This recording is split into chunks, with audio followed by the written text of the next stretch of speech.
Assalamualaikum warahmatullahi wabarakatuh. Jadi ya kali ini bisa dibilang pembuktian lagi ya bahwa yang namanya pengetahuan soal oli itu bisa membuat orang sangat bingung ya. Apalagi ketika lembaga yang membuat standarnya itu nggak memperhatikan bagaimana orang-orang awam itu bereaksi. Contoh kali ini adalah soal SAE, soal ya kekentalan oli yang disebutkan multigrade-nya itu contohnya adalah 10W40, 20W50. Secara ilmiah acuan SAE grade ini sebenarnya masuk akal ya, tapi ketika orang itu tidak tahu fakta ilmiahnya bagaimana, fakta sebenarnya bagaimana, bisa jadi muncul pengetahuan aneh-aneh. Pengetahuan yang harus dimiliki ketika memahami SAE grade itu adalah soal oli itu kalau makin panas jadi makin encer, makin dingin makin kental. Tentu ada limit tertentu di mana oli akan berubah menguap atau membeku. Jadi ada titik beku, ada titik penguapan, titik mendidih, dan ada kekentalan. Kekentalan ini juga bisa dibilang tidak selalu berkaitan dengan titik didih ataupun dengan titik beku. Jadi titik bekunya cairan itu bisa tinggi, misalnya 15 derajat, tapi encer. Ada yang titik bekunya rendah, minus 30 derajat, tapi kental. Jadi kekentalan itu terpisah dari titik beku ataupun titik didih. Oh ya, soal titik didih juga, oli kental itu titik didihnya lebih rendah daripada minyak goreng yang encer. Jadi yang namanya titik didih, titik beku itu tidak berkaitan dengan kekentalan ya. Orang yang nggak pernah melakukan eksperimen, yang nggak pernah melakukan uji pemanasan, nggak pernah melakukan pengamati ya sifat cairan, ya nggak akan tahu ya, nggak akan tahu bahwa yang namanya cairan oli, minyak itu mayoritas kalau kena panas itu akan makin encer. Ketika oli di drain dalam keadaan mesin dingin pasti mengalirnya lambat dibanding kalau oli di drain kondisi mesin panas. Ya tapi ya ajaib lah ya, karena jelas ada mekanik yang percaya bahwa oli itu kalau makin panas makin kental. Padahal pengalaman drain oli saja itu sudah bisa ya menunjukkan bahwa oli itu kalau makin dingin ya makin kental, makin panas ya makin encer. Ya entahlah ya, apa yang dipikir pada waktu drain oli mungkin nggak diperhatikan barangkali ya. Walau pengalaman drain oli sampai ratusan ribu kali gitu ya, tapi gak didelok kondisi cairannya, kekentalannya bagaimana ya, atau mungkin gak pernah nonton sendiri. Pokok buka wis gak ngurus, walau olinya hitam, walau olinya tinggal sedikit, diomongi wah ini bagus mas olinya, berikutnya 2000 km ini kalau pakai oli full sintetik baiknya 5000 km aja biar hemat gitu ya. Tapi ya bukan suatu keanehan lah bila ada satu grup, ya tentu di Facebook ya, atau ya dimanapun, WhatsApp atau apa, yang membernya puluhan ribu, ratusan ribu, yang ketika ada postingan tanya oli itu makin encer atau makin kental ketika panas, maka bakal dijawab kalau makin kental, makin panas ya makin kental. Pasti jawabannya gitu. Ya kebetulan juga orang-orang yang seperti itu adalah mereka yang anti minyak goreng. Kenapa kok bisa ada kebetulan seperti itu? Karena yang pro minyak goreng itu adalah mereka-mereka yang mau nyoba, yang memperhatikan kondisi oli, yang memperhatikan praktek atau hasil eksperimen dari oli.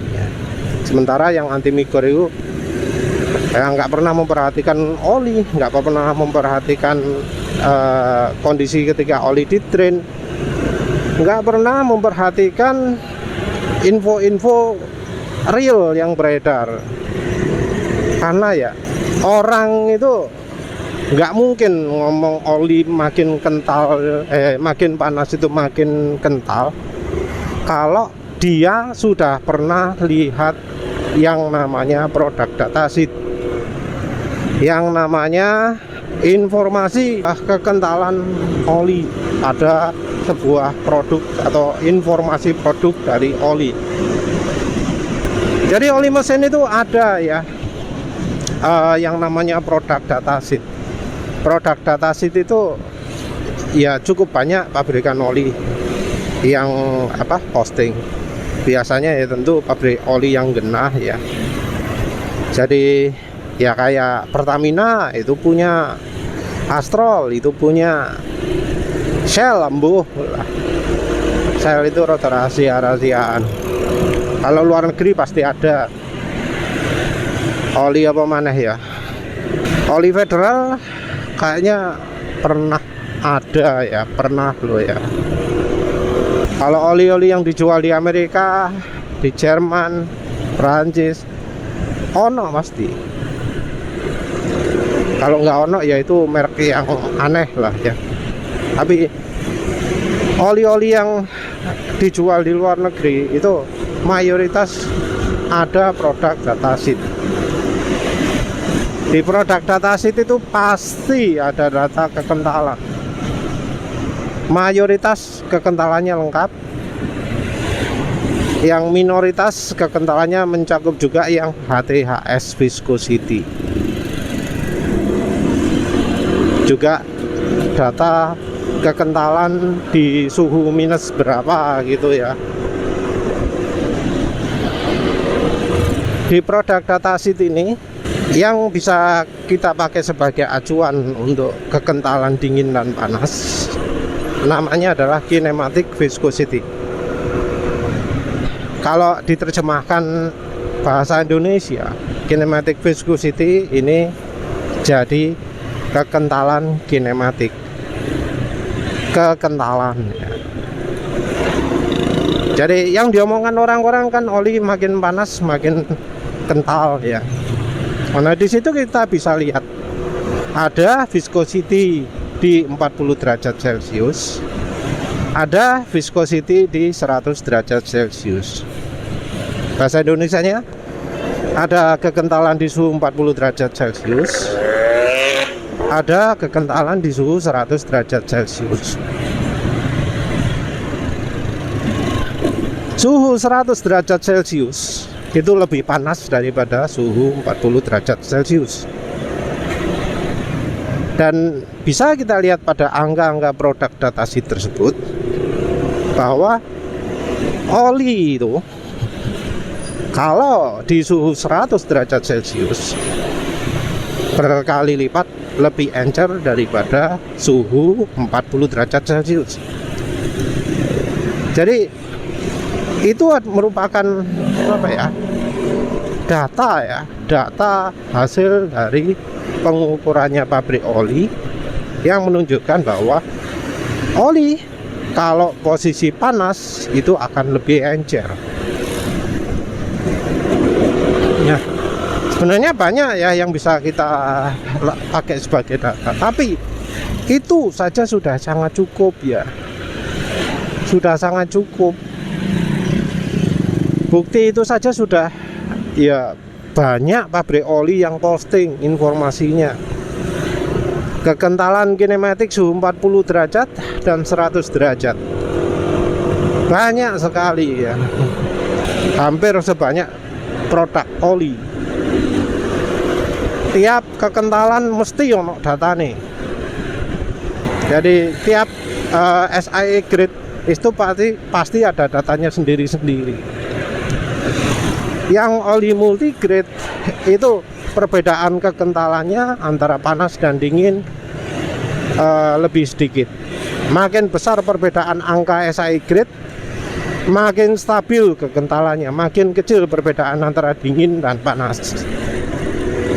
Yang 0W50 itu perbedaan kekentalannya paling sedikit. Yang paling banyak itu adalah yang single grade. Jadi kalau oli single grade, perbedaan antara dingin dan panas itu makin besar. Jadi perbedaan dingin dan panasnya paling besar ya. Nah, perbedaan panas dan dingin ini yang jadi target dari oli multigrade. Harapannya di musim dingin olinya tidak terlalu kental, terutama pada saat mesin dinyalakan.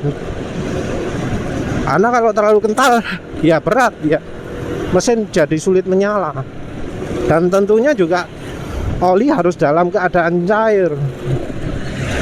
Karena kalau padat ya nanti bagian mesin yang atas nggak akan bisa dilumasi. Nah ini ya alasan muncul oli multigrade. Ya penulis nggak akan cari-cari informasi sumbernya dari mana orang sampai berpikir oli makin panas itu makin kental ya. Tapi yang jelas dari informasi yang tersedia, oli itu makin panas makin encer. Tapi sayangnya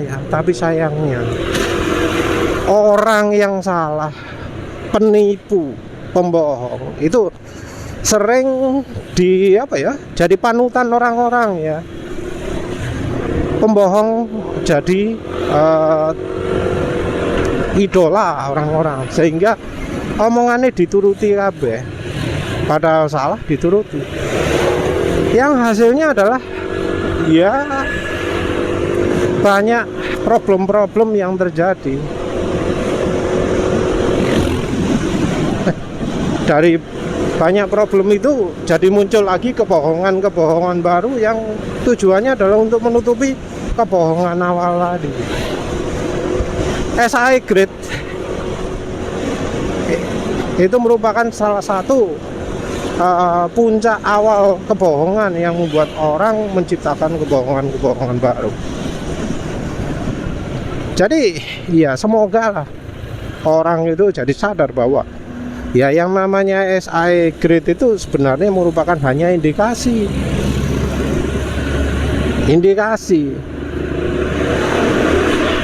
Jadi ada angka 0W yang kecil di depan, 50W besar di belakang.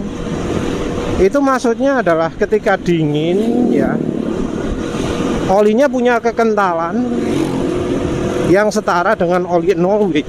Oli 0W itu kalau dingin juga kental.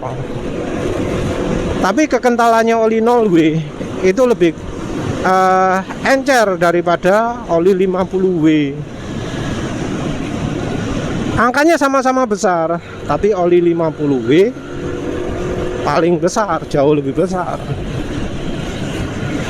Angka 50 yang belakang itu menunjukkan keenceran oli di suhu tinggi. Di suhu tinggi semua oli encer. Cuma yang oli 50 itu lebih kental. Jadi harapannya Di suhu panas oli itu jangan sampai terlalu encer. Sementara di suhu dingin jangan sampai terlalu kental. Oleh karena itu diciptakan oli multigrade. Ya sudah, itu saja ya. Terima kasih sudah menonton. Assalamualaikum warahmatullahi wabarakatuh.